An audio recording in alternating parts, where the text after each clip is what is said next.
Kanye va Beyoncé brend ochishda qanday farq qiladi? Beyoncé kiyim brendi bilan $40 million yo'qotib, uni yopishga majbur bo'ldi. Kanye esa Yeezy'ni $1 milliard kompaniyaga aylantirdi. Xo'sh, Beyoncé uchun nima to'g'ri ketdi? Kanye esa Yeezy bilan nimani boshqacha qildi? Beyoncé juda ko'p darajada o'z ismiga tayanib, brend uchun kuchli identifikatsiya yaratmadi.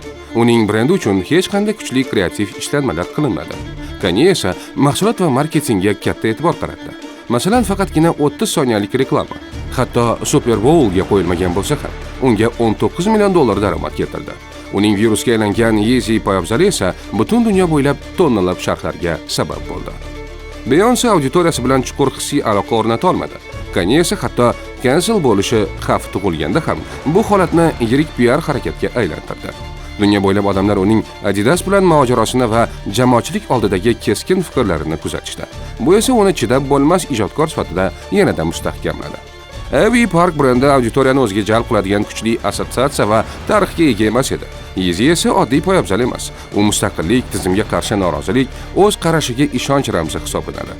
Aynan mana shu narsalarni Kanye o'z brendi orqali yetkazdi. Shuning uchun brend marketingi bilan ishlashda sizga to'g'ri pozitsiyalash strategiyasi kerak bo'ladi. Bu brend imijini shakllantiradi, auditoriyani jalb qiladi va raqobatchilar orasida ajralib turishni ta'minlaydi.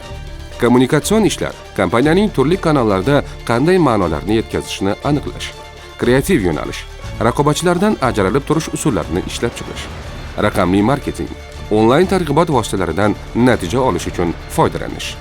Mana shular brend marketingini tashkil etadi va uni rivojlantiradi. Sizlarni esa Biznes Rivoj kanaliga obuna bo'lib, salohiyatingizni oshirishni taklif qilamiz. Biz bilan qolishga tayyormisiz?